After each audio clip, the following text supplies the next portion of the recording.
Muy buenas tardes, muy buenos días a todos y todos los presentes. Un cálido saludo a quienes nos acompañan el día de hoy, jueves 6 de marzo, desde las diversas regiones del país.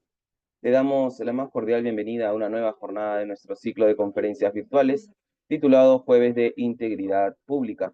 Mi nombre es Doménico Gamboa y es un honor para mí moderar esta importante conferencia titulada Importancia de las políticas públicas de integridad, que tiene como objetivo el analizar la importancia de las políticas públicas sobre integridad, tomando como referencia, por supuesto, la experiencia de Colombia, con el fin de identificar buenas prácticas y estrategias efectivas que contribuyan al fortalecimiento de la integridad y la transparencia en el sector público. Antes de proceder con el bloque académico, quisiera transmitir un mensaje de agradecimiento en nombre de la Magíster Jimena Miroslava Pinto, directora general del Centro de Estudios en Justicia y Derechos Humanos, quien expresa su sincero reconocimiento por la valiosa participación de todos los asistentes a este evento. A continuación, daremos inicio al bloque académico, mencionando que nuestro ponente invitado contará con 70 minutos para desarrollar su ponencia. Y al finalizar, daremos paso a una breve ronda de preguntas. De ser el caso y deseen realizar alguna, pueden escribirnos a través de la ventana de preguntas y respuestas de la plataforma. Acto seguido, y para iniciar esta actividad académica, tengo el placer de presentar al señor Fernando Segura Restrepo, quien es un reconocido politólogo e internacionalista con más de 20 años de experiencia en el diseño, formulación e implementación de políticas públicas enfocadas en transparencia, integridad y lucha contra la corrupción. Es máster en estudios políticos e internacionales por la Universidad del Rosario, con especialización en gestión regional del desarrollo y un postítulo en transparencia, accountability y lucha contra la corrupción por la Universidad de Chile. Su trayectoria incluye roles en la Presidencia de la República de Colombia, el Ministerio de Tecnologías de la Información y las Comunicaciones y Transparencia por Colombia, donde ha sido un actor clave en la promoción del gobierno abierto y la prevención de la corrupción.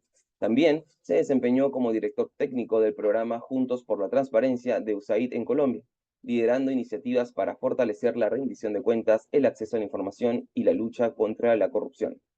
Además, cuenta con una destacada experiencia académica, habiendo sido profesor en la Universidad del Rosario, la Universidad Externado de Colombia y la Universidad Internacional de La Rioja, abordando temas de ética, transparencia y gobierno abierto. Hoy el magíster Fernando Segura nos compartirá su visión y conocimientos sobre la importancia de las políticas públicas de integridad. Su experiencia en la promoción de la integridad será sin duda de gran valor para todos nosotros. Adelante, Fernando, bienvenido. Te dejamos a cargo de la sesión. Muy buenos días. Muy buenos días, Domenico. ¿Me escuchas? Se te escucha perfecto. Perfecto. Pues nuevamente, Domenico, muchísimas gracias al Ministerio de Justicia y Derechos Humanos del Perú, a ti directamente por esta invitación y en general a todos por participar hoy y por querer contar con la experiencia colombiana en estas materias. Pues para mí es un honor acompañarles hoy. Espero que sea un espacio de provecho, de aprendizaje continuo y sobre todo de intercambio de experiencias y que al final cuando podamos hacer las preguntas, ojalá pues podamos nutrir desde la experiencia colombiana la experiencia del Perú. Muchas gracias. Pues como tú lo decías, tuve el honor de por varios años trabajar en el Gobierno Nacional de Colombia y uno de los tantos temas que tuve a cargo fue liderar la puesta en marcha de la política pública de integridad en Colombia, una política pública que pues tiene alcances de la ley de la República, pero también en documentos de política, de lineamientos y de instrumentos. Parte de lo que quiero contarles hoy es cómo llegamos a lo que es hoy día la política pública de integridad y qué instrumentos utilizamos, pero también poderles compartir una visión desde el punto de vista teórico, práctico y conceptual que tuvimos en cuenta antes de iniciar este proceso de construcción. Y esta reflexión me gusta hacerla porque normalmente, y antes de compartir mi presentación, los ciudadanos creen que las políticas públicas pues salen de la nada y que simplemente los gobiernos se las implementan de la noche a la mañana. Algunas veces lamentablemente puede ser así, pero para el caso puntual de Colombia quisimos hacer todo un tema de estudios, de buenas prácticas internacionales, de marcos teóricos, de marcos conceptuales y entender cuál debería ser el foco de la política al momento de elaborarla, de reglamentarla y de implementarla. Y parte del ejercicio que les voy a compartir es ese, porque además nuestros países latinoamericanos parten de unas realidades muy similares y yo estoy seguro que ese recorrido que hicimos en Colombia puede ser de valor para el Perú, aunque ustedes yo sé que vienen trabajando este tema desde mucho tiempo atrás también. Entonces voy a empezar con compartir mi presentación. Agradezco me digas cuando la ven. Ya se puede ver, lo podemos, Listo, ya debería estar maximizada, ¿cierto? perfecto. Listo, muy bien. Entonces trato aquí de reducir el tamaño de la pantalla. Muy bien. Bueno, pues como dice la invitación del día de hoy, vamos a hablar de la importancia de las políticas públicas de integridad, especialmente para nuestro continente y con el caso específico de Colombia. Eh, y pues vamos a tratar de abordar este tema alrededor de unos 50 minutos para poder dar paso al espacio de preguntas y respuestas, ¿vale? Entonces, antes de empezar, pues me gusta a mí contextualizar por qué se empieza a hablar de integridad pública en nuestros países, por qué resulta un tema de pertinencia y hay varias estadísticas que históricamente, a partir de estudios internacionales, de estudios nacionales, que nos han dicho por qué es importante abordar. Entonces, un tema importante que se tiene en cuenta cuando se empieza a hablar de estos temas es la confianza en las instituciones, en escenarios democráticos como los nuestros, en donde pues al final el poder electoral y el poder participativo radica en los ciudadanos, reposan los ciudadanos, la confianza se vuelve un tema fundamental. Confianza entendida pues en esta capacidad que tienen los ciudadanos en creer en las instituciones y en sus gobernantes o en los servidores públicos que las representan. Y cuando empezamos a analizar en América Latina, a diferencia del resto del mundo, en las últimas décadas hemos empezado a encontrar un decrecimiento de los escenarios de confianza en el Estado. Aquí, por ejemplo, estamos viendo una encuesta de la encuesta mundial de valores que evalúa la disminución de la confianza en los países o el incremento de la confianza en los países y compara de manera muy interesante al mundo, que es esta línea que vemos en la mitad de azul oscuro, versus los países de la OCDE, la Organización de Cooperación para el Desarrollo Económico, sin los países de América Latina y analiza de forma particular los países de América Latina y el Caribe. Como vemos, entonces en la gráfica, pues en la década del 85 al 95 hay un decrecimiento en la mayoría de los países del mundo, incluso los de la OCDE, pero a partir de la década del 2010, la tendencia global es que empieza a recuperarse la confianza en las instituciones, salvo el caso de América Latina y el Caribe, en donde pues cada vez se ve que la gente no confía en sus gobernantes y pues lamentablemente si uno prende el televisor de alguna señal internacional o incluso nacional en estos países, pues se encuentra en las noticias y en el día a día muchas veces la razón de por cuál no hay confianza. De la mano de esto, pues tanto la encuesta mundial de valores como otros han venido evaluando. Un estudio que a mí me encanta y que utilizo con frecuencia es este del Latinobarómetro. El Latinobarómetro es una organización latinoamericana con sede en Chile que evalúa desde hace más de 15 años el comportamiento en temas de desarrollo de la democracia en nuestros países y ha venido evaluando de forma sistemática temas como confianza, percepción de gobernabilidad, percepción de corrupción en nuestros países y hace unos análisis muy importantes. Aquí vemos, aquí estamos viendo ya el promedio desde el 95, hace 2 décadas viene evaluando el tema, y lo que encontramos es que el Latinobarómetro pregunta muchas cosas, y una de las preguntas que hace es, pues, ¿cuánta confianza tiene usted en instituciones? Y mezcla instituciones tanto públicas como privadas. Pero la única privada que mete es la iglesia, la radio y la televisión y mete otros como las Fuerzas Armadas, como la institución presidencial, el gobierno. Y aquí lo que estamos viendo es un agregado de cómo es la confianza en América Latina. ¿Por qué lo traemos a colación? Porque si vemos, normalmente son los privados los que lideran la percepción de confianza, la iglesia, la radio, pero en los últimos lugares están instrumentos como los partidos políticos o entidades como los congresos o los parlamentos que generan desconfianza en la ciudadanía. ¿Por qué es importante entender esto?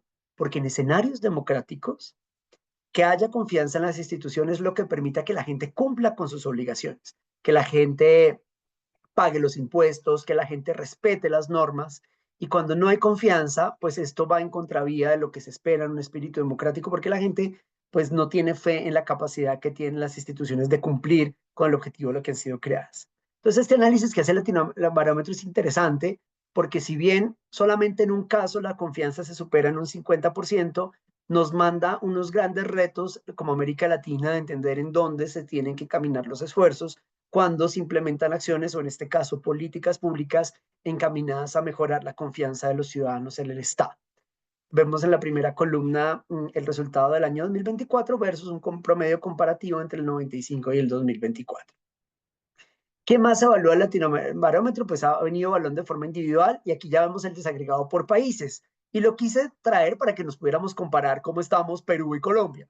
Y algo que es pues completamente llamativo para ustedes es que cuando se les pregunta sobre la mucha, poca o ninguna confianza en las instituciones, el país de América Latina, de acuerdo al Latinobarómetro, que tiene menor confianza en las instituciones es Perú. Solamente el 8% de los encuestados manifestó confiar mucho en las instituciones. Y Colombia, pues no está muy lejos, es el número 5 en la escala, el número, sí, con un 22% de confianza. Los países que más confían en sus instituciones en la región son El Salvador, República Dominicana, México y Uruguay. Adicionalmente, pues el Latinobarómetro hace análisis del comportamiento comparado y también ante la pregunta sobre mucha o algo confianza, pues aquí vemos los resultados, aquí como que invierte la pregunta y pues ya vemos el caso puntual de que en el caso de El Salvador sigue estando en primer lugares, pero países como Perú, Chile, Ecuador, pues están en los siguientes lugares. Y aquí vemos un comparativo, perdón, voy a hacer un movimiento aquí con la gráfica. Aquí vemos un comparativo de América Latina en donde están comparando la confianza no solamente en el gobierno, como lo vemos acá, sino la confianza en los diferentes actores que veíamos. La iglesia, las Fuerzas Armadas, la policía, carabineros en el caso chileno, en el presidente, en las instituciones electorales. Y aquí podemos ver el comparativo de cómo se comportan los diferentes países. Vemos a Colombia y vemos a Perú. Y como veíamos, pues Perú, el país que menos confía en el Congreso, que menos confía en los partidos políticos y que menos confía en el presidente y en el gobierno.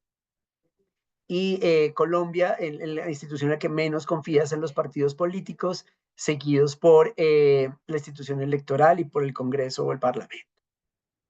Lo cual es muy preocupante, porque si es a través del gobierno nacional que se ejecutan las políticas públicas, es a través del parlamento que se hace control a los gobiernos y se formulan las leyes, pues deja un escenario de análisis muy importante tener en cuenta el momento de formular políticas públicas, porque ya las encuestas nos están diciendo hacia quién hay que orientar esas acciones de forma prioritaria. Y algo importante que también nos arroja el Latino Barómetro, pues es el comparativo por país de otros de los temas. Dame un segundo. Ay, perdón. Pate a ver, se me fue la diapositiva.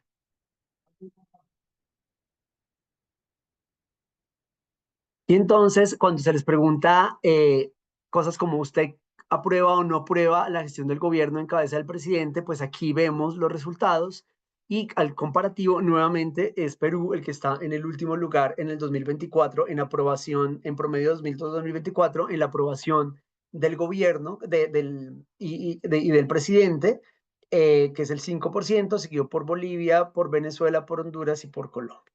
No estamos muy lejos, como lo veíamos, y este es un tema que también alerta mucho, porque si no hay aprobación en las autoridades, en la principal cabeza, como es el presidente de la República, de ahí para abajo, pues se deteriora todo el engranaje social y el escenario que implica la confianza entre los ciudadanos y el Estado. Pero hay algo muy importante y es la pregunta es, ¿qué motiva la desconfianza en las instituciones? Y el Latinobarómetro y otras encuestas del mundo hacen preguntas. Pero uno de los temas que va de la mano con el que motiva la desconfianza es lo que estamos viendo en pantalla y es la percepción de corrupción. Lamentablemente, en nuestros países, una de las principales razones por las cuales la gente no confía en las instituciones es que hay alta percepción de corrupción o hay comprobados hechos de corrupción. ¿Qué significa esto? pues que hay un reto por delante, no solamente entonces frente a en general la recuperación de la confianza, sino atacar las razones que generan esa desconfianza. Y acá, pues cuando hablamos que la corrupción es una de las razones, pues hay que empezar a mirar qué otras herramientas o instrumentos se deben implementar. Acá, por ejemplo, estamos viendo el mapa de calor del índice de percepción de corrupción de Transparencia Internacional. Transparencia Internacional es la organización y el movimiento líder en el mundo en materia de lucha contra la corrupción. Transparencia evalúa también desde hace más de 2 décadas la percepción de corrupción en países del mundo a partir de la combinación de varios estudios. Y aquí lo que estamos viendo es los resultados de la evaluación de percepción de corrupción del año 2024 que fue publicada el pasado 11 de febrero por Transparencia Internacional. Es un mapa de calor en donde nos está mostrando en colores más oscuros a los países que tienen mayor percepción de corrupción y en colores más cálidos aquellos que tienen menor percepción de corrupción en el mundo. Como vemos, en el caso, pues Colombia tiene una calificación de 39 puntos sobre 100 y el puesto 92 entre 180 países, y Perú está en el puesto número 127 sobre 180 y una calificación de 31 puntos sobre 100. Es decir, que si nos calificaran sobre 10, estaríamos, como decimos aquí en Colombia, cuando alguien pierde una materia en el colegio, rajados, porque efectivamente ninguno de los dos países llega a más de 60 puntos en la percepción de corrupción, entendiendo que 100 es el menor percepción de corrupción y 0 el mayor percepción de corrupción, lo cual es directamente proporcional a lo que veíamos en la diapositiva anterior, cuando veíamos los resultados del Latino Barómetro, en donde efectivamente la percepción de corrupción y la desconfianza en Perú y en Colombia era elevada. Pues esta encuesta lo que hace es corroborar esa misma hipótesis que plantea el Latino Barómetro. Entonces, ¿por qué es importante hablar de estos temas? Porque al final, si la corrupción es percibida como elevada en nuestros países y es la que se percibe también como la que aumenta la desconfianza en las instituciones, al momento de hablar ya desde el rol de las políticas públicas, es importante tener políticas públicas que le apunten a disminuir esta percepción. ¿Y esto qué implica? Analizar individualmente en cada país cuáles son los casos, cuáles son las situaciones y cuáles son los actores. La primera parte nos decía cuáles son los actores más relevantes a los que hay que ponerle el ojo. La presidencia de la República, los partidos políticos, los parlamentos, ya nos va dando una pista hacia dónde hay que orientar. Eso no significa que no haya que trabajar con la sociedad en su conjunto.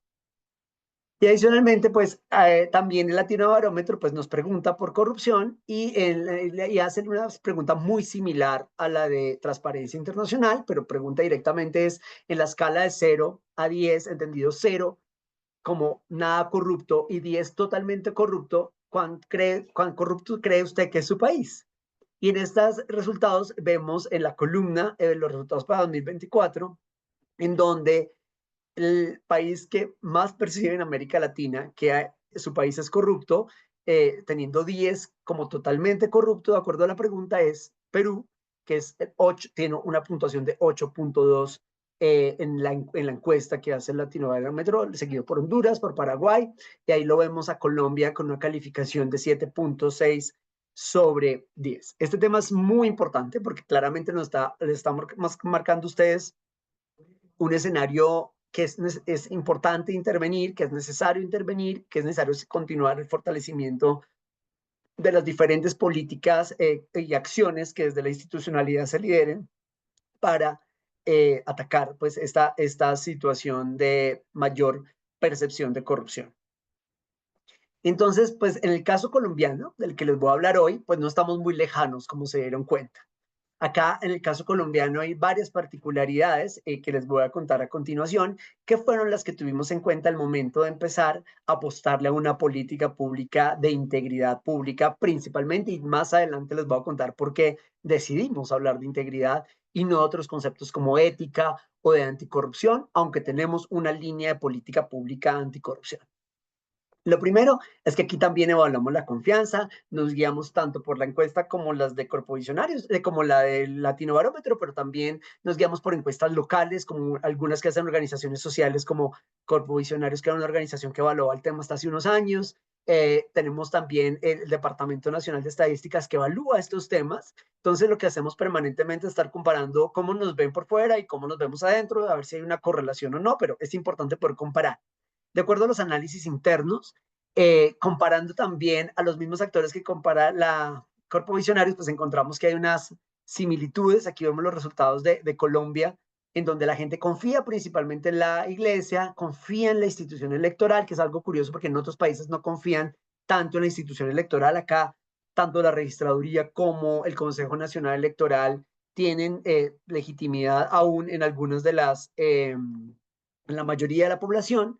No obstante, hay una relación directa en lo que veíamos con el promedio de países de América Latina, y es que la gente en lo que menos confía es en los partidos políticos, en el Congreso, en la rama judicial, en los gobiernos.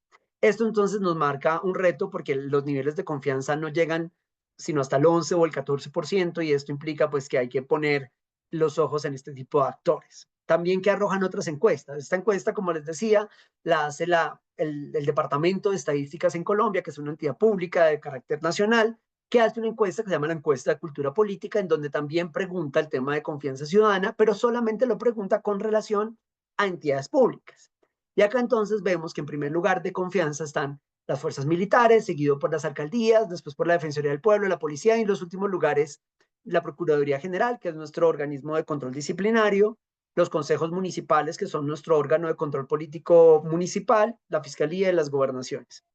Acá hay una alerta, y es que si se dan cuenta, pues la tabla en realidad está sobre 30. Uno ve esta línea grande de las fuerzas militares y podría llegar a pensar que es que tienen mucha confianza, y en realidad no. La organización pública en la que más se confía en el país son las fuerzas militares, pero el máximo de confianza que muestran es un 27%. Y esto es muy preocupante porque nos está demostrando que en realidad el 73% del país no confía en ninguna institución. Cuando uno va a preguntar por qué confía en las fuerzas militares, hay varias cosas que juegan a favor de las fuerzas. En primer lugar, son la entidad pública con mayor cantidad de servidores públicos en el país. Los uniformados en Colombia ascienden a más de 400.000, y 600.000 las fuerzas militares, 400.000 la policía. Estamos hablando de un número enorme de servidores públicos que tienen presencia a lo largo y ancho del territorio nacional. Y otra razón es que precisamente muchos de ustedes lo recordarán, Colombia ha sido y sigue siendo lamentablemente un país atravesado por el conflicto armado y por las guerrillas y otros grupos al margen de la ley, en donde por mucho tiempo la única presencia estatal ha sido en algunos municipios la fuerza pública. Ningún otro actor ha estado presente. Y esto hace entonces que la gente confíe en los que ve, en los que están cerca.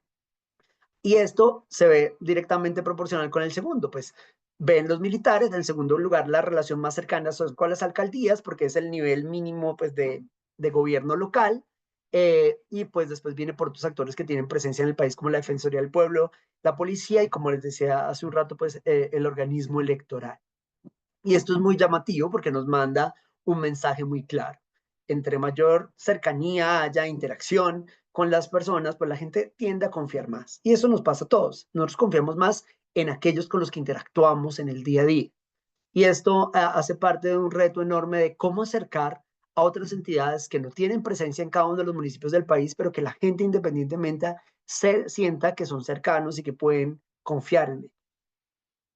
Y hay una encuesta que me gusta mucho traer a colación cuando hablamos de estos temas, porque fue la que dio origen a por qué apostarle a una política pública de integridad.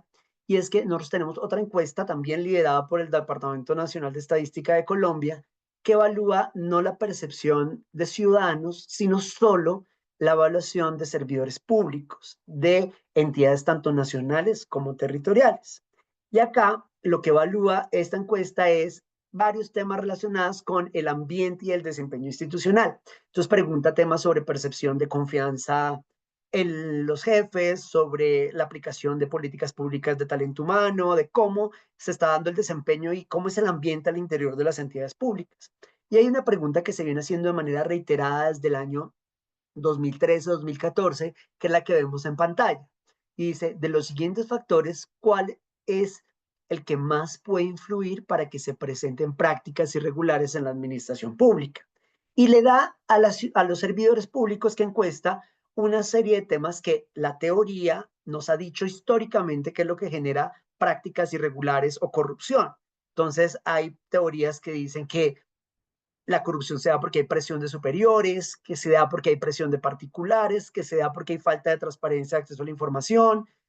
Klitgard nos dice que también se da porque hay bajos salarios en los servidores, también porque hay vacíos o falta de claridad en la legislación y por eso el servidor público, al no saber la legislación, tiende a cometer prácticas irregulares.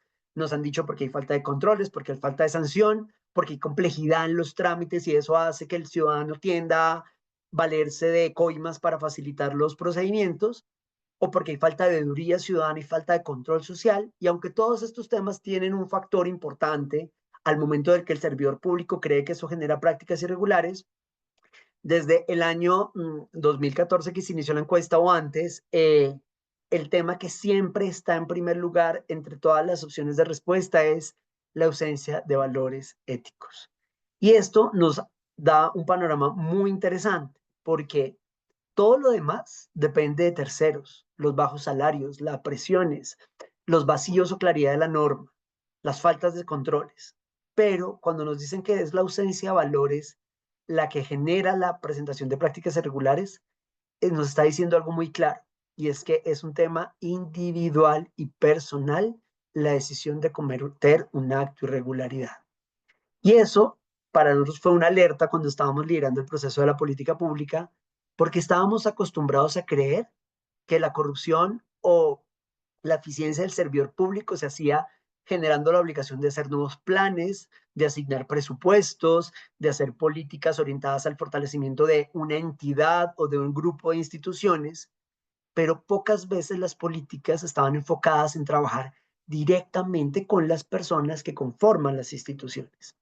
Y es que esto es una realidad. Al final, el edificio, la sede, la entidad pública, la norma están ahí porque hubo seres humanos que los construyeron, que los hicieron, que los redactaron. Y va a haber otros seres humanos que son los encargados de implementar. Pero en últimas, cada vez que se da un acto irregular, no importa si hay pocos o muchos controles, no importa si hay muchas o pocas presiones, al final son los seres humanos que de manera individual deciden cometer un acto irregular. Tanto el ciudadano o el empresario que ofrece una dádiva, como el servidor público que la recibe o que la exige. Y esto es muy importante porque independientemente que tengamos normas que nos dijeran cómo hacer planes anticorrupción o cómo hacer mejores manuales de contratación, si las personas que son las encargadas de diseñarlos e implementar no son conscientes de la importancia de entender que hay que decir no a la irregularidad, no íbamos a avanzar. Y esto fue un punto de partida para lo que voy a hablarles a continuación, que pues no es nuestra política pública nacional de integridad.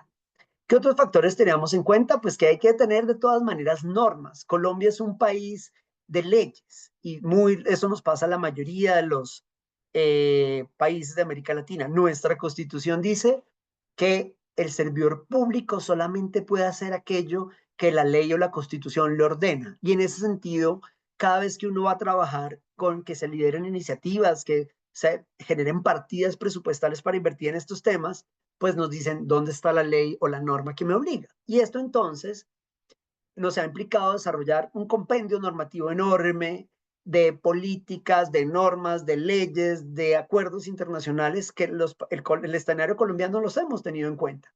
No me voy a detener en ellos, pero lo traigo simplemente para que nos hagamos una idea de la cantidad de leyes que en Colombia tenemos para esto. Tenemos compromisos internacionales. Colombia inició un proceso de ingreso a la OCDE desde el año 2011 y desde ese momento estamos pendientes de todo lo que la OCDE exige, pero también tenemos recomendaciones de la Alianza de Gobierno Abierto, de las Cartas Iberoamericanas, de los Objetivos de Desarrollo Sostenibles, tenemos las convenciones interamericanas, Interamericana contra la Corrupción, la Convención de las Naciones Unidas. Tenemos leyes por cantidades, alrededor de 10 leyes que abordan los temas de anticorrupción, de acceso a la información, de participación ciudadana. Y también tenemos, aquí lo vemos en el último, políticas públicas. En Colombia tenemos una instancia que es el Consejo Nacional de Política Económica y Social, cuya sigla es COMPES, que es un consejo del máximo nivel ministerial, que es el que formula las políticas de Estado, que son las políticas que van más allá de los ciclos de los gobiernos, y también tenemos una serie de políticas públicas que han hablado de anticorrupción, de rendición de cuentas, de implementación de los objetivos de desarrollo sostenible, de datos abiertos y aún así, a pesar de que hay leyes, nos pasa algo y es que las normas efectivamente son necesarias, pero no han sido suficientes. Y es ahí entonces cuando uno empieza a decir, oiga, pues ya hay dos leyes anticorrupción, si ya hay controles disciplinario, control fiscal, control penal, ¿por qué esto no avanza? No significa que con lo que estemos haciendo hayamos avanzado, pero por lo menos se generan más escenarios para que la gente tenga de dónde mirar y poder juzgar, saber qué es lo que está pasando. Y entonces, como les decía, pues Colombia inició en el 2012 un proceso de ingreso a la Organización para la Cooperación y el Desarrollo, para la Organización de Cooperación y Desarrollo de los Estados y para la OCDE y empezó a analizar, bueno, ¿qué nos pide la OCDE? ¿Qué cree que es la OCDE que es importante para abordar estos temas? Y la visión de la OCDE es muy interesante porque lo que dice la OCDE es este no es un tema que funcione liderado solo por una entidad o solamente por un par de leyes o solamente por un ente de control fuerte. Esto tiene que ser un abordaje sistémico. Hay que tener sistemas nacionales de integridad que involucre, no entendido como sistemas de información, sino con un enfoque sistémico a todos los actores que hacen parte del Estado y que hacen parte de la sociedad para que puedan articularse de forma sincrónica y sistémica en la lucha contra la integridad, contra la corrupción y la promoción de la integridad. Entonces, ¿qué nos dice la OCDE? Hay que tener códigos de integridad. Códigos de integridad entendidos como qué? Como esos documentos que se adaptan a la realidad de cada entidad pública en donde le permiten a un servidor público o a un contratista entender qué en la tarea de su día a día está bien y está mal, qué es lo más cercano al cumplimiento de la ley y qué no. Y es fundamental tener códigos que se adapten a las realidades de cada una de las instituciones, porque cada institución pública, dependiendo de su naturaleza, su misionalidad, su nivel, tiene unas características diferentes. ¿Qué nos dice también? Que hay que tener mecanismos de evaluar los riesgos a la integridad o los riesgos de corrupción. Sabemos cómo valorar los riesgos, sabemos cómo definir qué se ha presentado y qué no, y qué acciones para mitigarlos tenemos. Es fundamental y hacerlo de forma consciente y no mecánica. Nos dice que hay que trabajar en formación en los servidores y sobre todo en formación en ética. ¿Por qué? Porque como lo hablábamos un segundo, pues son las personas las que toman las decisiones. Y si a las personas no se les recuerda y se les forma en entender qué está bien y qué está mal, o qué actualizaciones normativas hay en esta materia, es muy frecuente que vuelvan a caer en escenarios de riesgo. Claramente también nos dice la OCDE que hay que tener mecanismos de consulta de dilemas éticos. ¿Qué implica? Hoy día, pues muchas personas ejercen servicio público y están en todas las profesiones. Tradicionalmente se pensaba que el servidor público era abogado o politólogo, pero hoy día no. El servicio público tiene ingenieros, tiene matemáticos, tiene arquitectos y no toda la gente tiene por qué saber y conocer el código disciplinario o las faltas asociadas. Entonces, ¿esto qué implica? Que hay que tener mecanismos después de decirle a un servidor público que está bien y que está mal y capacitarlo, hay que tener mecanismos para que el servidor público pueda preguntar, oiga, ¿esto que yo estoy haciendo está bien o está mal? Y que sean mecanismos que no los juzguen, sino que le ayuden a dirimir dilemas cuando el servidor público desconoce si lo que está haciendo está bien o está mal. También dice la OCDE que hay que tener sistemas de denuncias de casos de corrupción. Claramente que terceros que pueden vigilar la gestión de lo público alerten sobre corrupción, sobre fraude, sobre ineficiencias es fundamental, porque no siempre uno se da cuenta. O seguramente si hay una maquinaria interna que promueve los actos irregulares y hay terceros que se den cuenta, pues es fundamental tener sistemas de denuncia, pero sobre todo sistemas de denuncias robustos, seguros, que permitan realmente de forma independiente e imparcial hacer investigaciones cuando hay alertas de corrupción. Dicen también que hay que tener mecanismos de gestión de conflictos de interés. Y es que lo que pasa que en el día a día, pues todos los seres humanos tenemos intereses y tenemos intereses individuales y grupales. Y muchas veces en el día a día un servidor público puede estar expuesto a privilegiar un interés particular sobre el interés general. Y es fundamental entonces hablar de frente con qué es un conflicto de interés, en qué escenarios se pueden dar, porque un conflicto, un potencial conflicto de interés mal manejado puede llevar a una irregularidad y a un hecho de corrupción. Dice también la OCDE que hay que tener normas de transparencia, de acceso a la información, hay que tener leyes que permitan la garantía del derecho de acceso, que permitan también entender cuáles son los escenarios de corrupción, cuáles son los delitos asociados a la corrupción, porque esto nos permite saber a qué tenemos derecho los ciudadanos para poder vigilar la gestión de lo público y cuáles son las obligaciones también de las autoridades frente a las irregularidades formalmente establecidas en la ley. Dice también la OCDE que hay que tener sistemas de detección e investigación de conductas irregulares de forma oficiosa, es decir, de forma individual las entidades tienen que tener mecanismos para determinar si al interior de las organizaciones se están dando conductas irregulares y que debe haber también encuestas de clima ético, que debe haber encuestas que permanentemente le estén preguntando a los servidores públicos qué tanto confían en sus jefes, qué tanto confían en las normas que tiene la entidad, qué tanta percepción de posible corrupción hay, porque eso, el primero que sabe de un acto irregular es el servidor público. Y muchas veces no se atreve a denunciarlo porque los mecanismos de denuncia no son anónimos o no son proteccionistas, y la encuesta nos puede detectar una alerta. Pues bien, esto es un diagnóstico del año 2015 cuando empezamos en Colombia a hablar del tema y en ese momento teníamos muy pocas cosas de las que vemos acá. No teníamos códigos de integridad, teníamos unas evaluaciones de riesgo débiles, no teníamos formación en ética de servidores, no teníamos mecanismos de consulta, no teníamos el tema de conflictos de interés regulado y en el camino arrancamos este proceso para ir llenando ese vacío e ir involucrando a todas las autoridades.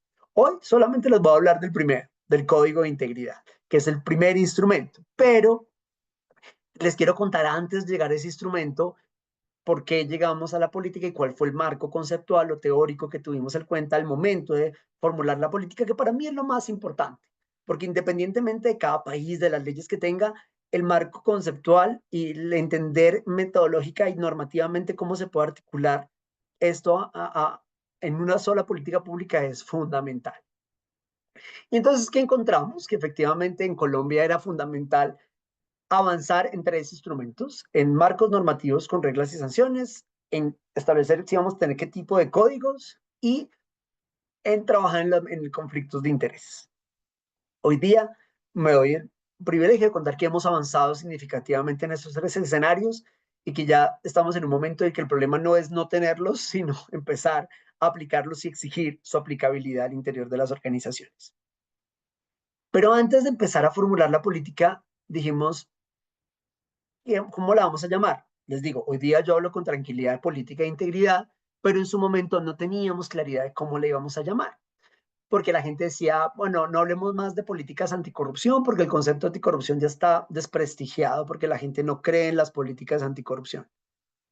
Hablamos de ética, pero es que la ética al final es un constructo social que tiene manifestaciones diferentes. Entonces, hablar de una sola ética, pues ya era meternos en temas filosóficos un poco más de fondo. Y un llamado que nos hacía en su momento la persona que lideraba estos temas desde el Departamento de la Función Pública, que es como la Secretaría de la Función Pública de Colombia, donde hicimos la política, es, no quiero que sea un concepto asociado solamente al tema de comportamiento anticorrupción, porque al final, si bien la corrupción es una de las causas de la desconfianza y deteriora mucho la adecuada ejecución de las políticas públicas, es un tema que va a ir más allá de la anticorrupción, tiene que ir al comportamiento del servidor público. Y fue por eso que nos fuimos con el concepto de integridad. ¿Por qué? Porque buscando la bibliografía nos encontramos con este concepto de integridad que a mí, en lo personal, me encanta. Y es que Anthony Downs, un escritor estadounidense, en un estudio de 1957, definió la integridad como la consistencia o la coherencia, perdón, entre las declaraciones y las realizaciones. Algo es íntegro cuando lo que dice que va a hacer es lo que hace. Y esto fue para nosotros como luz al momento de formular la política. ¿Por qué? Porque al final, un servidor público, un contratista o un ciudadano cualquiera, pero sobre todo un servidor público o un contratista, cuando firma un acta de posesión en un cargo o cuando firma un contrato de prestación de servicios u otro tipo de vinculación a la entidad pública, está comprometiéndose con cumplir y respetar la Constitución, la ley y sus funciones de su cargo. Y si esto implica que se está comprometiendo, está declarando que va a respetar las normas y que no va a llegar a irregularidades que violen lo que dice la norma o que se salgan de sus funciones. Y por eso es tan poderoso el concepto, porque este concepto va más allá de la anticorrupción, es al comportamiento del servidor público. Usted es íntegro si usted cumple adecuadamente con lo que se compromete cuando entra y toma posesión de un cargo. Cumplir su horario, responder oportunamente a sus jefes, responder oportunamente a los ciudadanos, cumplir con sus funciones a cabalidad, siguiendo los principios de la función administrativa, que en nuestro caso están consagrados en la Constitución. Y frente a este concepto, el Departamento de la Función Pública hizo una definición particular para lo que significa la integridad puntualmente en los servidores públicos. Y de acuerdo a Función Pública, en nuestra política pública, la integridad es una característica personal que en el sector público también se refiere al cumplimiento de la promesa que cada servidor le hace al Estado y a la ciudadanía de ejercer a cabalidad su labor. Y esto es muy importante para nosotros, porque entonces ya cuando hablamos de integridad no estamos hablando solamente de que no va a robar, de que no va a ser corrupto, no, usted va a cumplir a cabalidad su labor, usted va a llegar a tiempo a su trabajo, usted va a cumplir con sus funciones, usted va a responder adecuadamente a las solicitudes que los ciudadanos le hacen. Y esto es muy importante porque entonces ya hablamos de integridad no como un concepto anticorrupción, hablamos de integridad como un concepto transversal al ejercicio de la función pública, en todas sus dimensiones y en todos sus actores. Y a partir de ahí la política entonces dice, tenemos que empezar a desarrollar una serie de herramientas, de normas, de instructivos que nos permitan saber cómo llegar a que el servidor público realmente sepa qué es cumplir adecuadamente con sus funciones y que haya mecanismos también de control para que lo haga. Pero teníamos una línea conceptual, pero necesitábamos también un marco teórico. Venga, esto, ¿qué más hay? ¿Qué más hay que hacer? ¿Cómo impulsamos los lineamientos que desde el gobierno se dan para que los servidores públicos entiendan qué es vivir en la práctica la integridad? Y es así como nos paramos en este marco teórico. Esta es una teoría basada en las ciencias del comportamiento que habla de los sistemas de regulación del comportamiento humano, es desarrollada de forma, pues, en diferentes momentos, pero por John Elster y Antanas Mockus. Antanas Mockus es un académico, pero también político colombiano que fue alcalde de Bogotá y candidato a la presidencia en un par de ocasiones, que ha venido trabajando este tema históricamente y que en Bogotá, cuando fue alcalde, pues pudo comprobar que a partir de las ciencias del comportamiento y de entender cómo son las regulaciones del ser humano, se podría incidir en cambiar el comportamiento de las personas. ¿Qué es lo que dice la teoría? Que al menos los seres humanos en estas sociedades modernas tenemos tres escenarios o tres ejes que regulan nuestro comportamiento. Por un lado están las leyes, que son el conjunto de normas, la constitución, decretos, resoluciones, que de manera formal nos dicen a los miembros de un Estado, de una sociedad, cuáles son los techos y los pisos en nuestro comportamiento.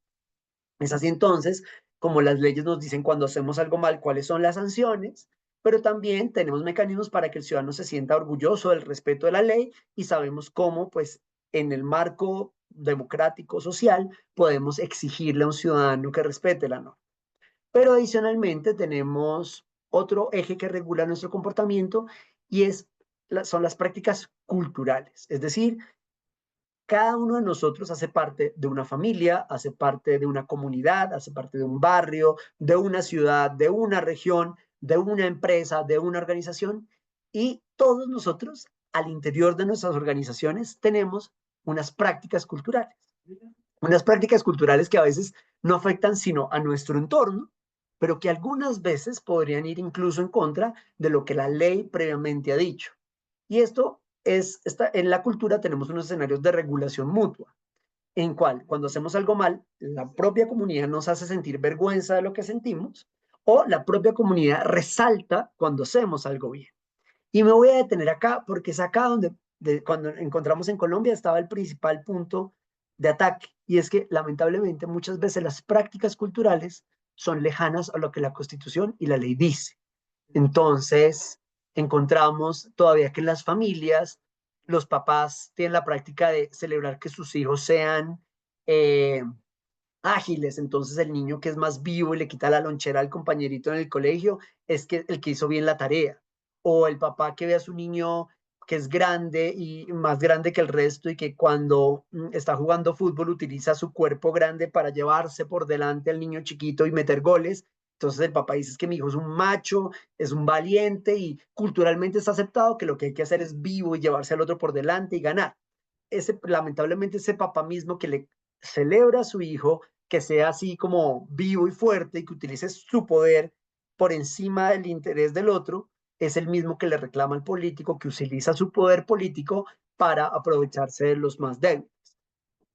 Y esto es importante entonces tenerlo en cuenta porque cuando esto se da, culturalmente es muy difícil desarraigar.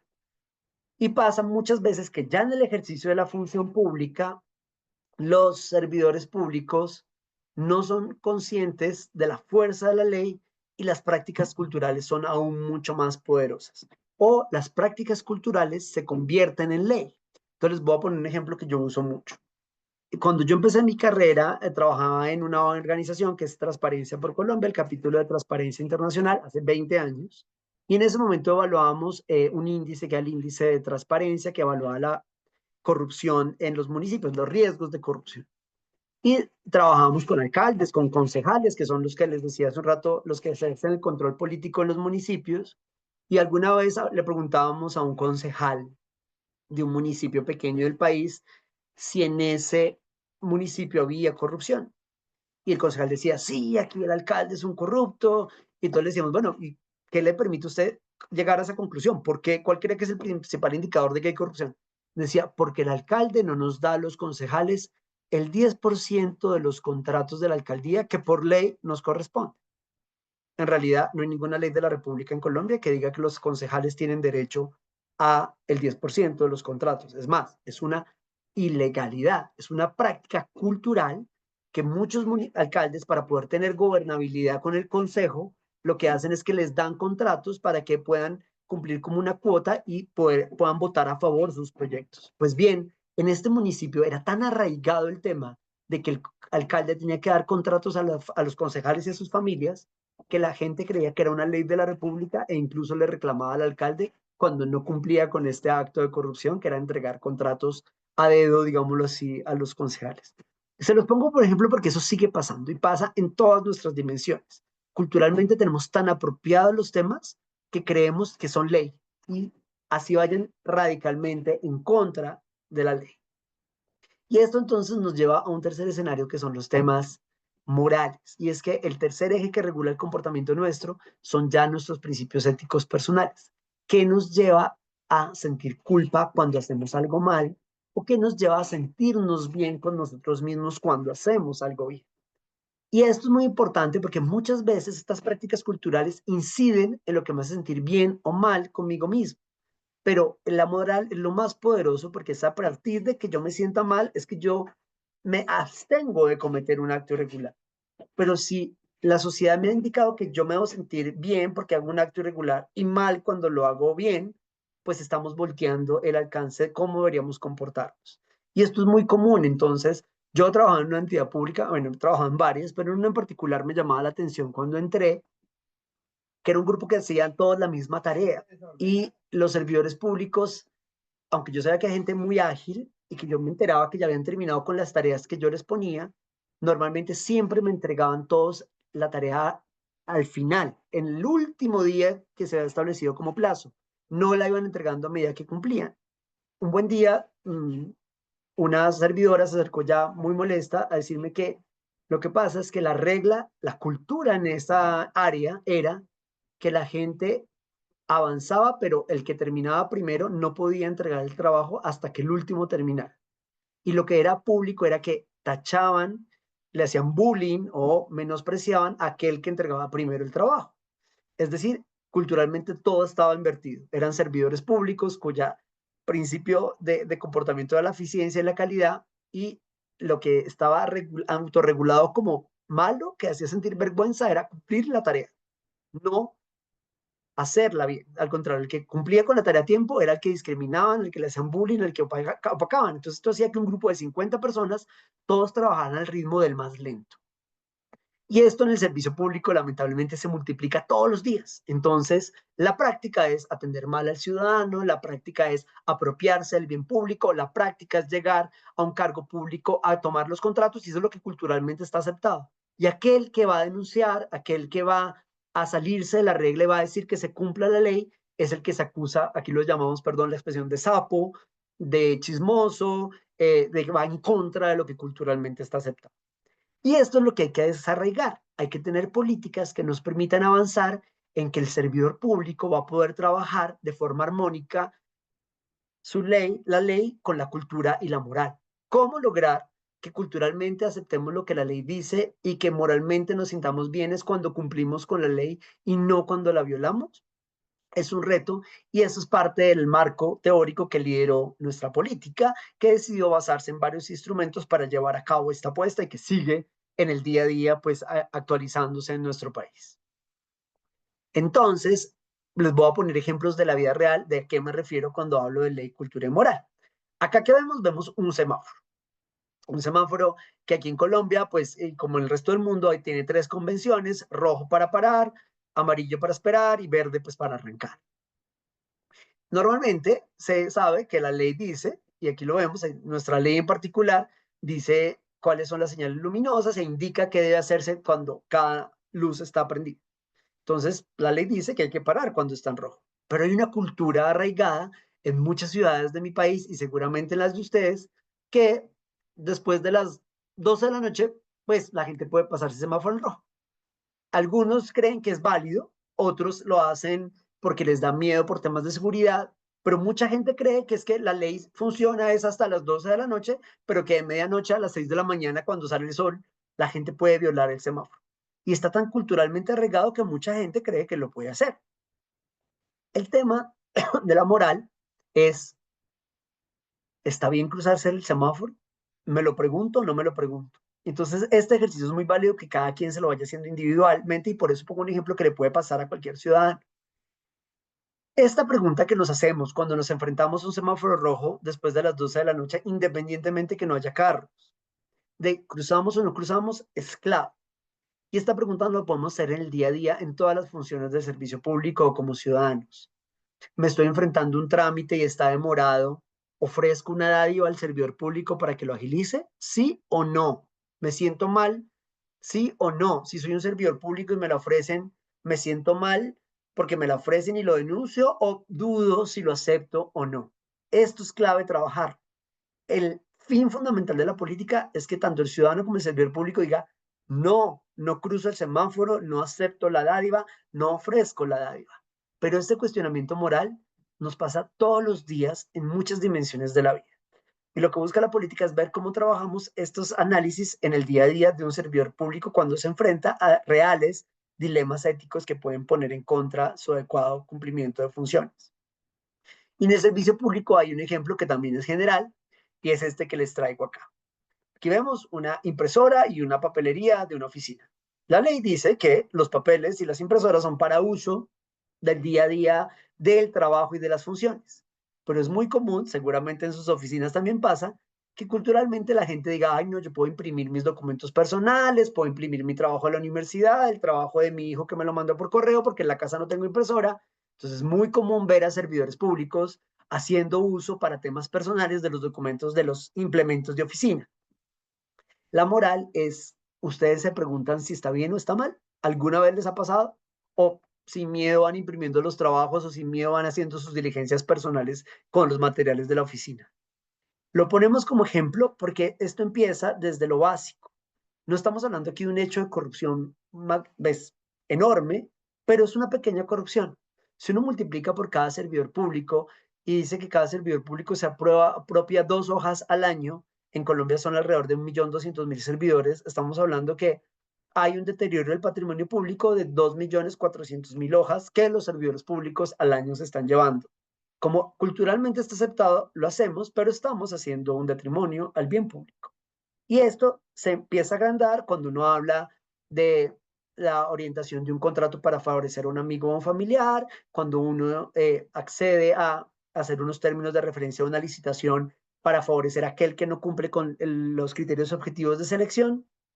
Y esto pues va incrementando a medida que el tiempo avanza. Y estos ejemplos son los que se usan en el día a día de la implementación de la política pública para empezar a trabajar desde abajo, desde lo más básico.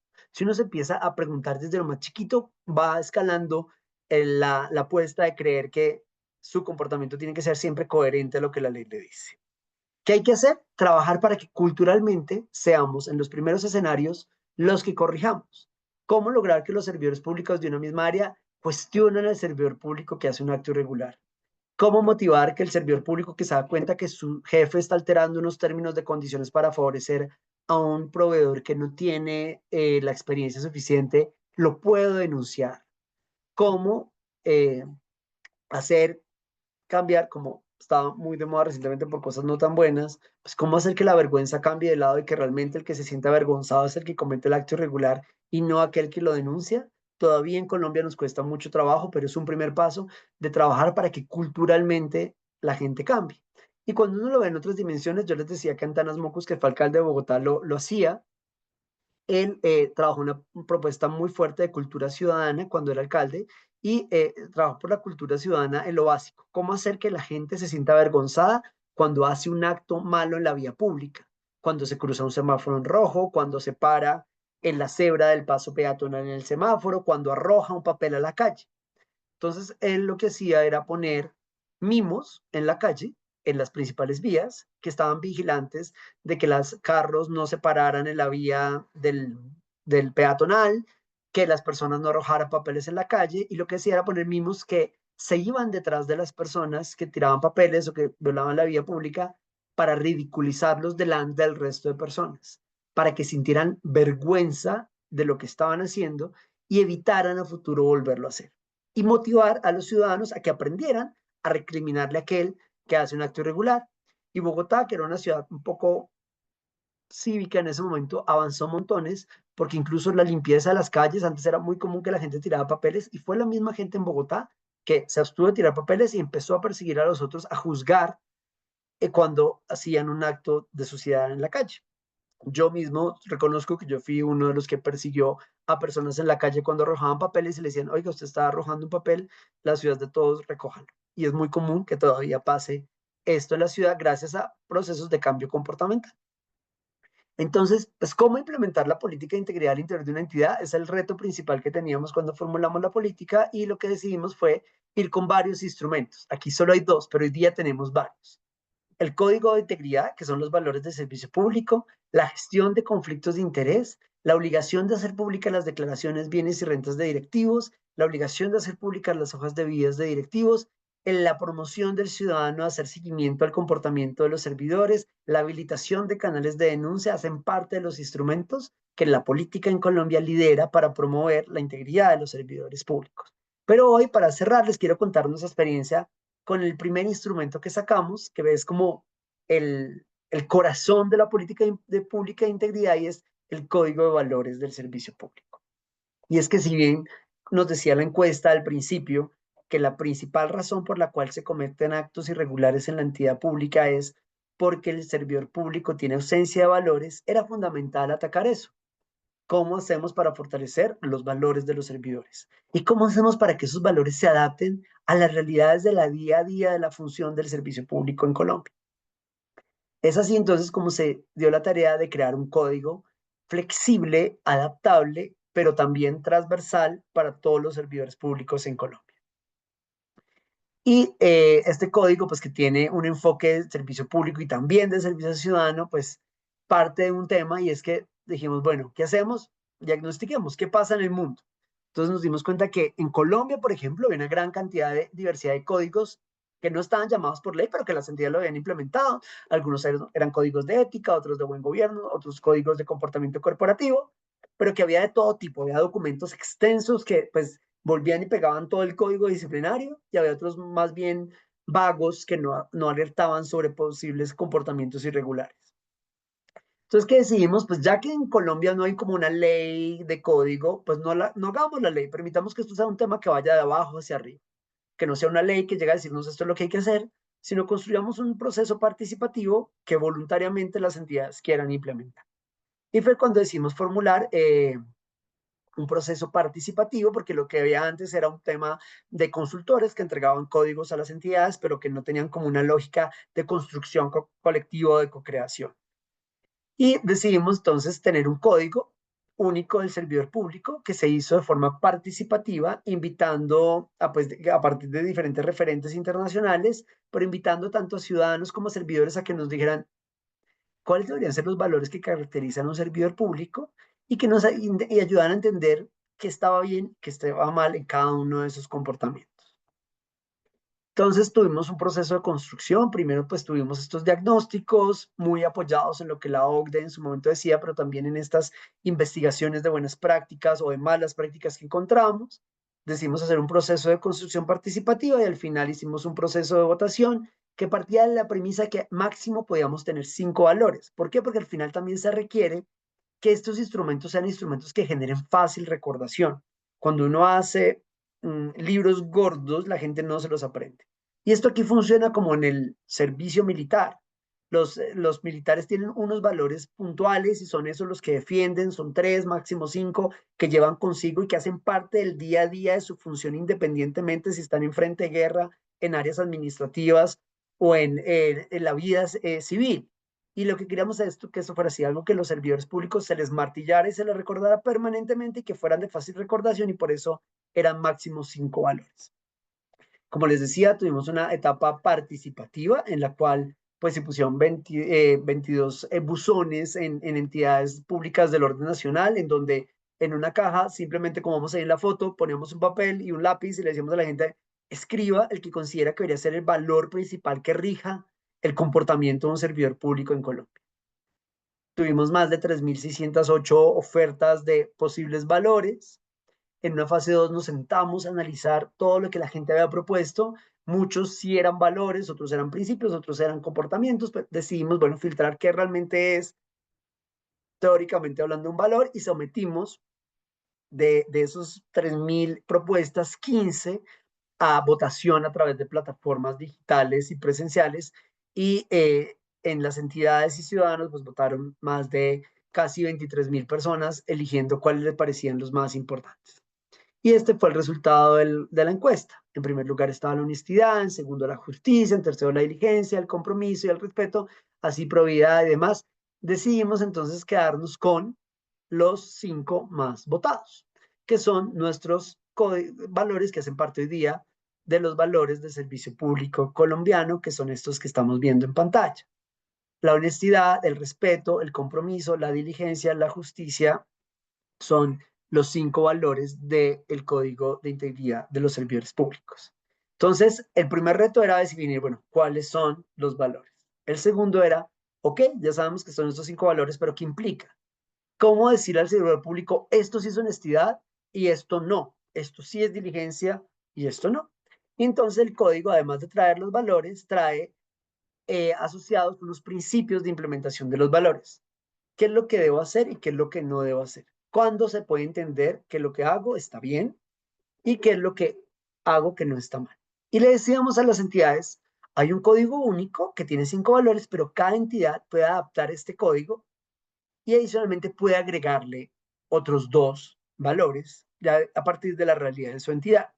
¿Qué es importante de todas maneras? Que todos los casos, estos valores, tanto los 5 como los 2 adicionales, se adapten a la realidad de su institución. No es lo mismo si usted es el Ministerio de Justicia, así es el Ministerio de la Mujer o así es el Ministerio de Salud.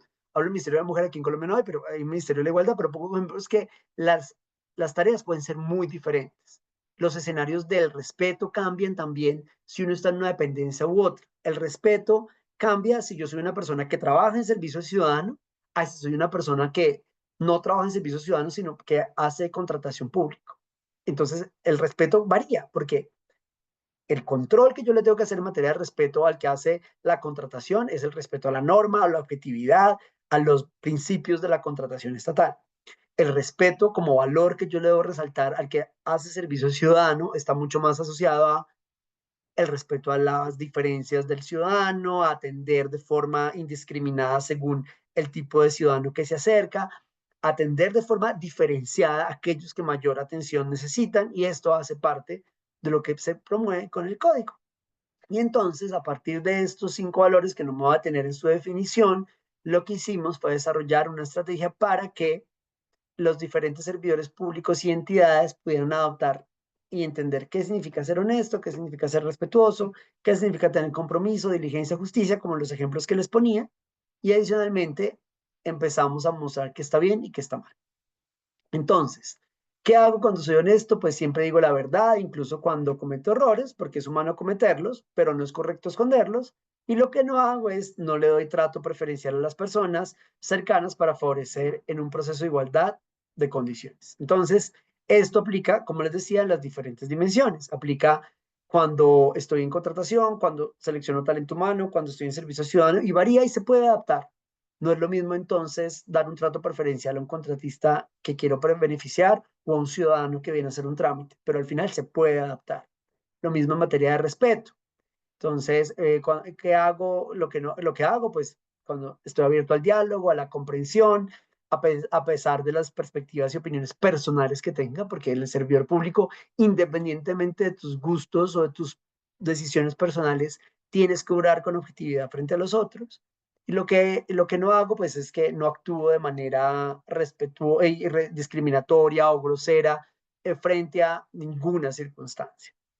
Y esto tiene sus manifestaciones más fuertes también. Yo les ponía un ejemplo. Si yo soy un jefe que tengo al cargo talento humano y soy maltratador con mis subalternos, estoy violando el código.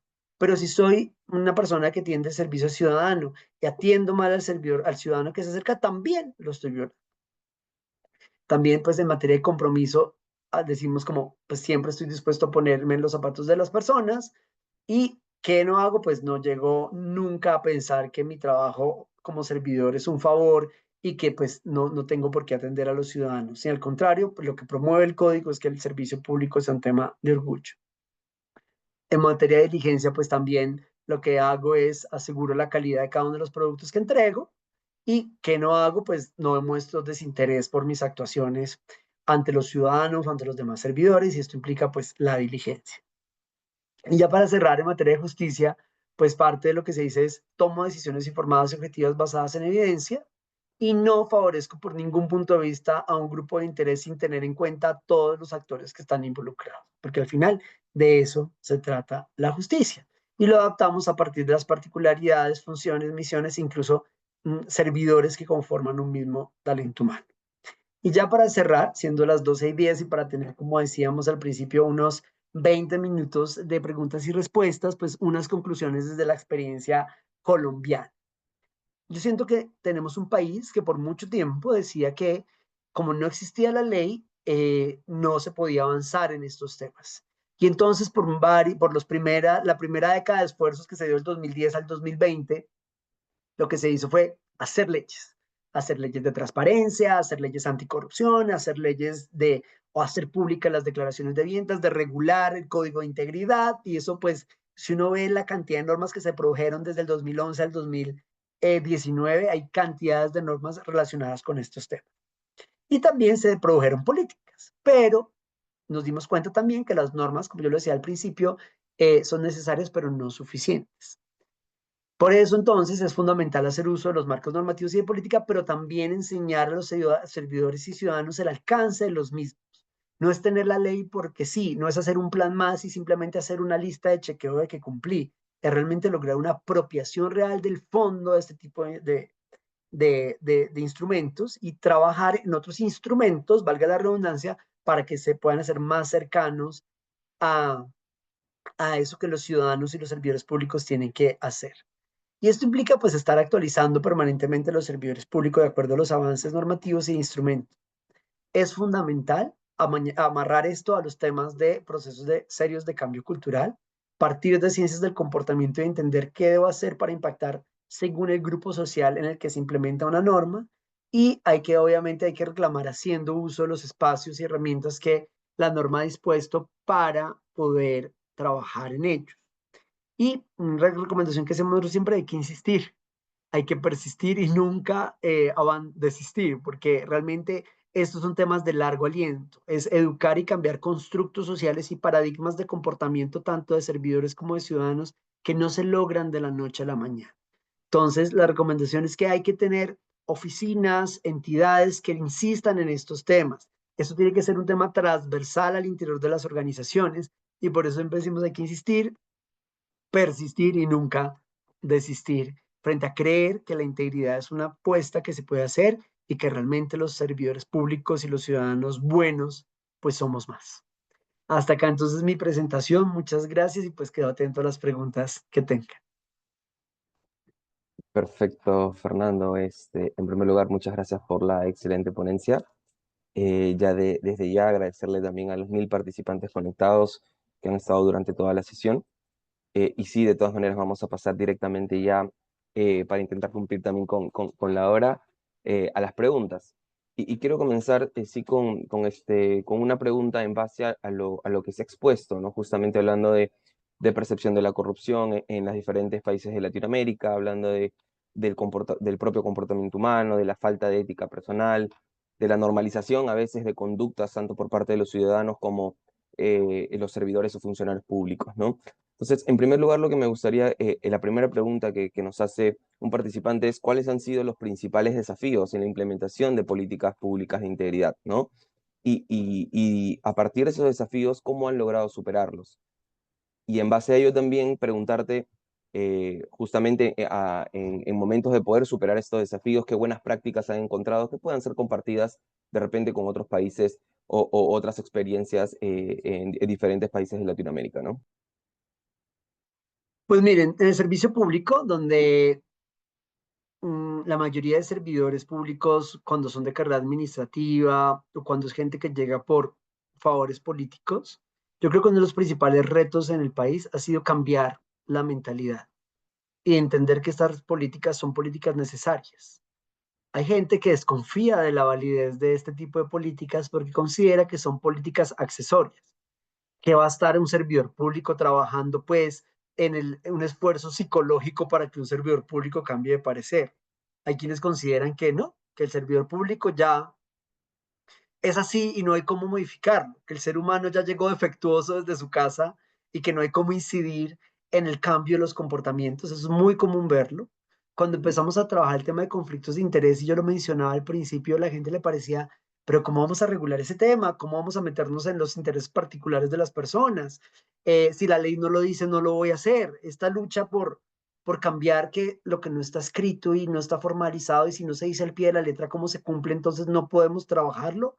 Es otro de los obstáculos que sufrió la política para arrancar, porque la gente no considera que esto sea necesario.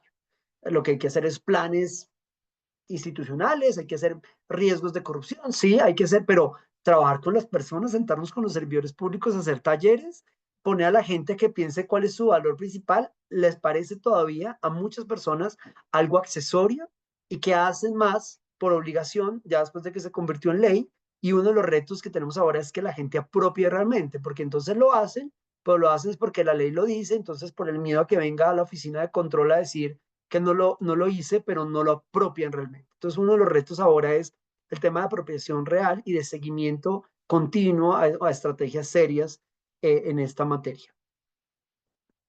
Perfecto, Fernando, muchas gracias por la respuesta.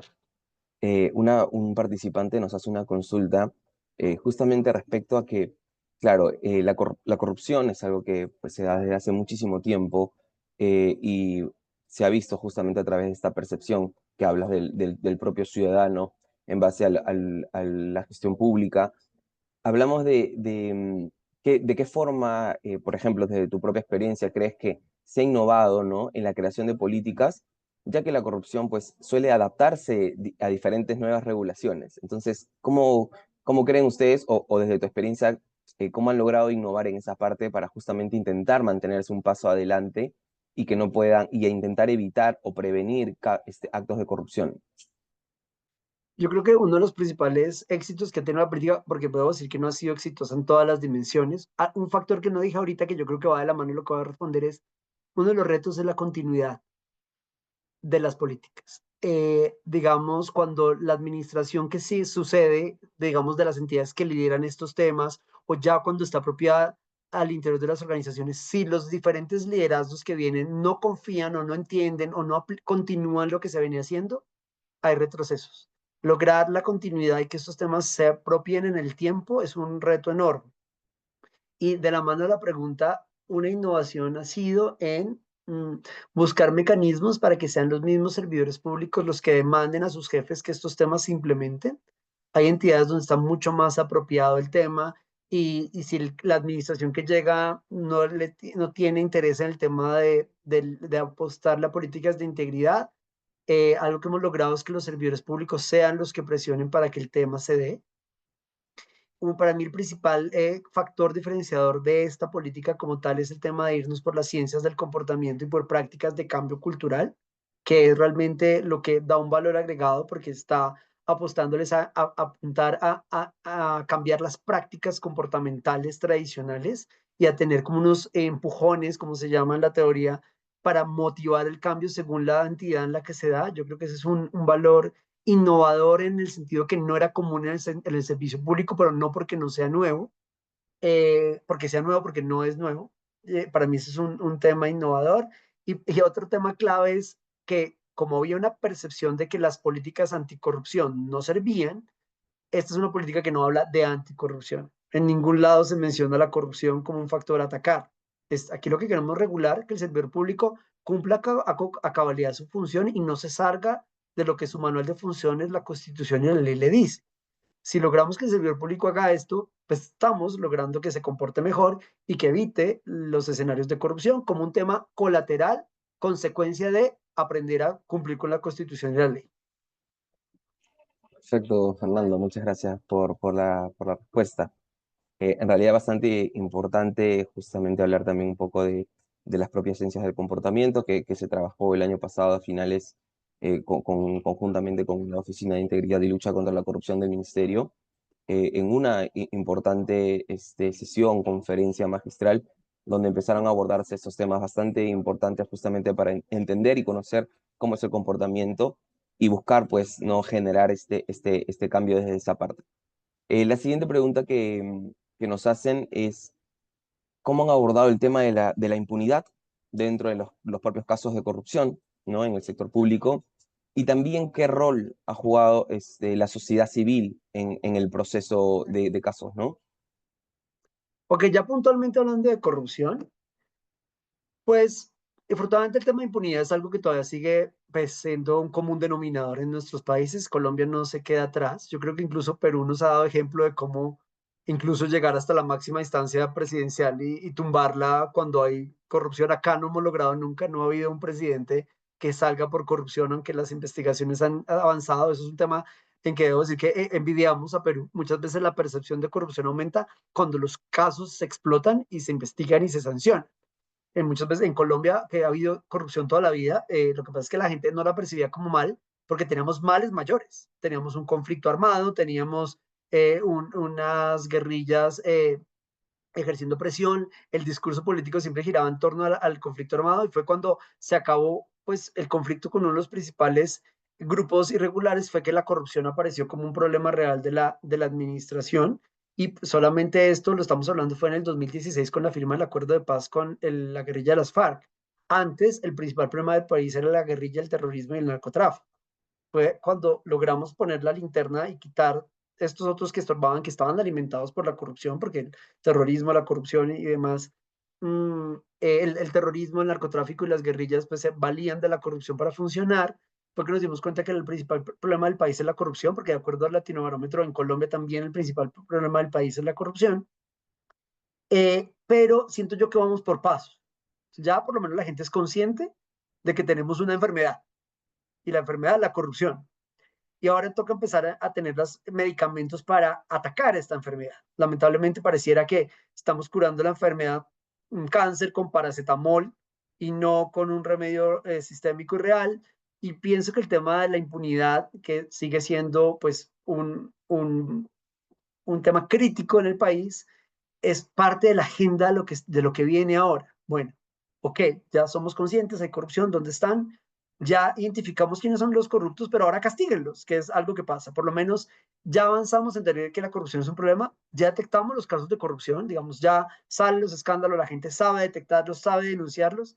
Lo que estamos esperando ahora es que empiecen los castigos y creo que es lo que viene en camino. Ha habido unos casos ejemplarizantes, en Colombia, hace unos años, por fin pudimos ver a ministros en la cárcel por corrupción, unos por corrupción en temas de subsidios para el agro, otro exalcalde de Bogotá preso por un contrato en la ciudad, otro ministro otro viceministro por el caso de Odebrecht, que son como esas sanciones ejemplarizantes, pero nos faltan montones también y no podría decirles cuál es la fórmula mágica. Yo sí siento que hay una debilidad, que seguramente me están oyendo colombianos, pues es mi posición personal, en la forma en que la fiscalía hace la investigación. Nosotros tenemos una dirección anticorrupción que lamentablemente hace unos años el director anticorrupción lo encontraron siendo causante de hechos de corrupción. Y entonces siento que lo que ha pasado en el país es que no le han apostado desde el ente investigador con fuerza realmente a atacar la corrupción porque hace parte de este sistema de que no le dan el poder a estos investigadores o lo ponen en estos cargos a aquellos que precisamente pueden evadir las investigaciones. Pero ahí vamos en la lucha y cada vez gracias a las redes sociales y a los medios hay mucha más visibilidad de estos casos de impunidad y esto es un camino para seguir avanzando en exigir a la justicia que avance con celeridad. Muchas gracias, Fernando. Queremos cerrar con las últimas dos preguntas. Claro, claro. Em, la primera pregunta, justamente tomando lo último que acabas de comentar, ¿no? Muchas veces las cabezas, por decir así, de las diferentes instituciones son las que están inmersas a generar, ¿no? Actos de corrupción. Entonces, ¿cómo, en ese sentido, ¿no? ¿Cómo, de qué manera nosotros podríamos fomentar, ¿no? O intentar fomentar un compromiso real, sobre todo por parte no sé si exactamente la palabra correcta es líderes, pero sí tomadores de decisiones, ¿no? Ya que puede afectar, obviamente, por nivel jerárquico, luego a a los diferentes servidores o funcionarios que están debajo de ellos, ¿no?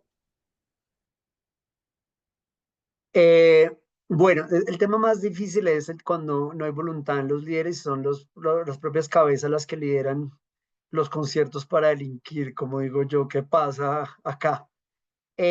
Bueno, ahí para mí lo más clave es el tema de cambio comportamental y de generación de conciencia en los servidores de rangos medios y bajos, digámoslo así, o sea, como la base del equipo humano.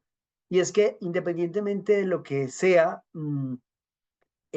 siempre que va a haber un acto irregular, se van a enterar los que están en carrera administrativa, se van a enterar los que están en grados inferiores, y la gente muchas veces, aunque es conocedora de los hechos, no se atreve a denunciar por miedo a represalias. Parte entonces aquí lo que viene en camino, que en Colombia se está regulando en este momento, es tener mecanismos efectivos de leyes de mecanismos de protección a denunciantes, en donde la gente que hace parte de las instituciones, que sabe que su jefe es corrupto, que sabe que el líder de la empresa no tiene apropiación del tema, pueda tener canales seguros para denunciar y reportar irregularidades. Y estos canales pues tienen que ir de la mano con una eficiencia de los entes de control que investiguen y sancionen, ojalá independientes, lo cual es muy difícil, pues es lo que nos dice la teoría que debería pasar.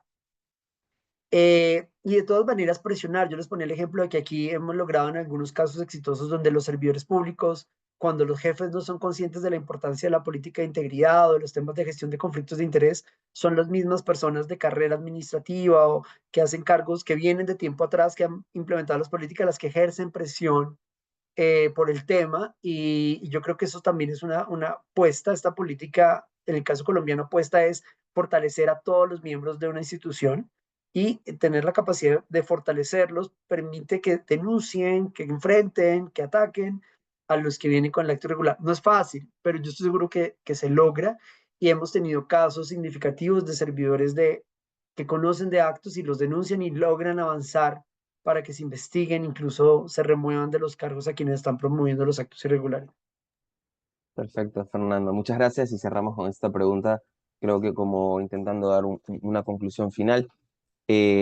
No sin antes, obviamente, agradecerles a los participantes y también pedirles disculpas si no podemos resolver todas las consultas que tienen justamente por temas de tiempo. A veces no nos alcanza para poder seguir compartiendo y generando, ¿no? Diferentes consultas para los ponentes. Bueno, la última consulta, creo que para englobar un poco la propia conferencia, sería ¿cuál crees que realmente que ha sido el cambio sustancial generado en Colombia para que también, no solamente para la mejora, imagino, de la propia gestión, sino también para la propia adhesión a la OCDE, ¿no? Que nos habías comentado también en la propia ponencia. Yo creo que aquí un cambio sustancial es que se está logrando, porque no puedo decir que ya lo logramos, este enfoque sistémico de entender que se requieren a todos los actores al tiempo para trabajar en pro de una misma tarea. Entonces, es articular las políticas de integridad con las políticas de control interno, con las líneas de defensa que debería tener una organización y trabajar de forma individual con las personas y los servidores para que sean conscientes de este tema, poner el talento humano en el centro, creo que es un éxito de la política, y alinearlo con otras políticas y alinearlo con otras instituciones, que esto no sea un tema que lidera una sola entidad en el país como un loco ahí andando peleando con molinos de viento como el Quijote, sino que sean políticas que se implementen de forma transversal en todas las entidades públicas, independientemente de su eh, misionalidad o de su liderazgo en temas. Eso es clave y creo que ha sido también un factor diferenciador de la política, que no es una entidad sola por ahí hablando de temas, sino que es una política que poco a poco se ha venido apropiando de forma independiente en las entidades y que se complementa, nosotros de aquí lo llamamos zanahoria y garrote, que haya políticas, incentivos para que las entidades promuevan estos temas, pero que también haya claridad sobre cuáles son los controles y sanciones que se ejercen sobre los servidores públicos cuando pues cometen un acto de irregularidad. Yo creo que esto es clave y pues digamos, acá hay una analogía en un país como en la mayoría de Latinoamérica altamente católicos y es el tema del temor de Dios. Aquí la gente no le tiene miedo a la justicia, no le tiene miedo al ente de control, no le tiene miedo a la sanción política, ni económica, ni social. Y aquí lo que hay que trabajar es que la gente le tenga temor a la sociedad y creo que la alineación de este tipo de políticas con medios de comunicación ha sido muy clave. Yo les decía, hoy yo les hablé del Código de Integridad, pero uno de los instrumentos de la política que también tuve el honor de liderar desde el gobierno fue el hacer públicas primero las hojas de vida de los servidores y después las declaraciones de bienes, rentas y conflictos de interés. Y esa alineación entre esta información y los medios de comunicación ha sido clave, porque muchos escándalos de corrupción, de llegar a cargos sin cumplir plenos requisitos legales, de hacer contratos multimillonarios a personas que no tienen las capacidades para hacerlo, se han logrado gracias a estos instrumentos. Yo cada vez que veo que sale un escándalo de un medio de comunicación diciendo que el ministro no cumplió con el perfil, que falsificó el diploma, que no estudió en esta universidad, que si hicieron un contrato por este valor, que este era amigo de este otro, digo, no está mi nombre ahí, pero yo sé que estuve detrás presionando y eso en Colombia es muy importante, saber que todo esto que logramos de hacer visibles estas irregularidades es porque hubo gente detrás sentada diciendo esto tiene que ir en la ley, esto tiene que ser público, se tiene que adecuar este sistema para que esto se haga así. Y esto yo creo que es un tema que vale la pena decir que en Colombia fue estratégico. Hoy día hay todas las semanas hay algún escándalo porque un servidor público no cumple requisitos, porque es amigo, primo, hermano del otro, porque se asignaron contratos multimillonarios a una persona que no cumplía con las características para hacerlo, y todo eso es gracias a la política de integridad, de que va de la mano con la política de transparencia de acceso a la información y permite que los periodistas y los ciudadanos hagan vigilancia. Perfecto, Fernando. Agradecerte realmente por la disposición que has tenido de participar en esta primera sesión internacional de los Jueves de Integridad Público. Agradecer también a los más de 1000 participantes que estuvieron conectados durante toda la sesión. Nuevamente agradecerte. Ya estamos cerrando esta conferencia. No sin más antes decirles que, bueno, en el chat hemos compartido tanto la encuesta de esta conferencia, así también como el LinkedIn del Centro de Estudios, donde vamos a publicar seguramente esta conferencia, todo lo que ha sido tratado en ella también.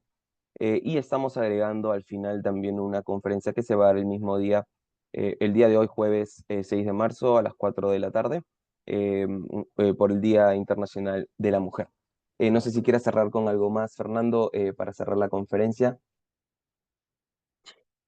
No, pues esto es un tema de, pues yo estoy hablando desde una experiencia, pues de un país que todavía tiene mucho camino por recorrer, que todavía, como vimos en los indicadores de percepción de corrupción, estamos muy cerca a Perú en este tema, que yo les decía, hay que apoyarse en estos temas, esos avances que envidiamos en países como el nuestro, de un país que logre tumbar un presidente o un grupo político que ha demostrado comportamientos irregulares, es muy valioso y de eso se tienen que apoyar y hay que exigir. Como le decía yo al final de mi conferencia, hay que insistir, persistir y no desistir. Yo creo que esto es un tema de esfuerzo colectivo. Y si la gente en común no se asocia, pues por más buenas políticas que haya, no va a haber avance. Muchas gracias, Fernando. Muchas gracias a todos. Nos vemos el próximo jueves 13 de marzo para la siguiente conferencia de los Jueves de Integridad. Muchas gracias y que tengan buenas tardes. Un gusto, Domenico, muchas gracias.